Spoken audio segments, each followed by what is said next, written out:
নাহমাদুহু ওয়া নুসাল্লি ওয়া নুসাল্লিমু আলা রাসূলিহিল কারীম আম্মা বা'দ। দেশ ও প্রবাসে যে যেখান থেকে দেখছেন আমি সকলের প্রতি আন্তরিক সালাম ও মোবারকবাদ জানাচ্ছি।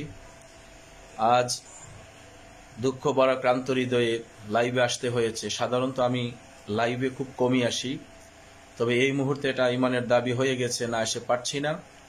আপনারা ইতিমধ্যে সোশ্যাল মিডিয়াতে লক্ষ্য করেছেন আমাদের সারা বাংলাদেশের আহলে সুন্নাত ওয়াল জামাতের নয়নমণি, নিরলসভাবে যিনি বাংলাদেশের প্রত্যন্ত অঞ্চলে ইসলামের সুখ্যাতি অর্জন করে যাচ্ছেন, কোরআন সুন্নাহ ভিত্তিক যিনি নিরলসভাবে খেদমত করে যাচ্ছেন, উনি হচ্ছেন আল্লামা মুফতি আলাউদ্দিন জিহাদি মাদ্দাজিল্লাহুল আলিয়া। ইতিমধ্যে লক্ষ্য করেছি কিছু মিথ্যা ষড়যন্ত্রে ওনাকে মিথ্যা মামলা দিয়ে হয়রানির শিকার করেছে এবং গ্রেফতার করা হয়েছে।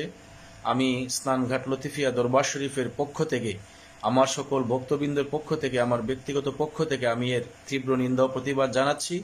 সেই সাথে বাংলাদেশের মাননীয় রাষ্ট্রপতি, প্রধানমন্ত্রী কাছে আমার আকুল আবেদন, আমি দেশের একজন নাগরিক হিসেবে আহলে সুন্নাত ওয়াল জামাতের পক্ষের একজন নিবেদিত সৈনিক হিসেবে আমি আবদার জানাচ্ছি, অনতিবিলম্বে মুফতি আলাউদ্দিন জিহাদি সাহেবকে নিঃশর্ত মুক্তিদান করা হোক।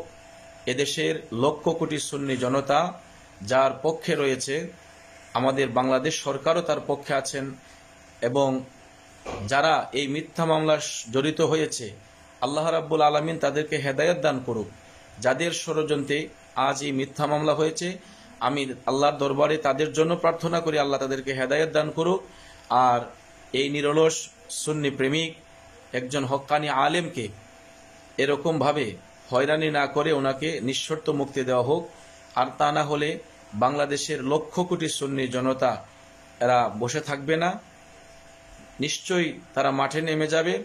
এবং আমি এদেশের সকল ধর্মপ্রাণ মুসলমান, সুন্নি মুসলমান ভাইদেরকে আহ্বান করব, আপনারা সবাই মুফতি আলাউদ্দিন জিহাদি সাহেবের পক্ষে চলে আসুন এবং প্রতিবাদ গড়ে তুলুন, যাতে করে এদেশের সুন্নি জনতা বুঝতে পারে, এদেশের আপামর জনতা বুঝতে পারে যে আহলে সুন্নাত ওয়াল জামাতি হক, এবং এটাই সত্য, আহলে সুন্নাত ওয়াল জামাতের জয় সুনিশ্চিত হবে।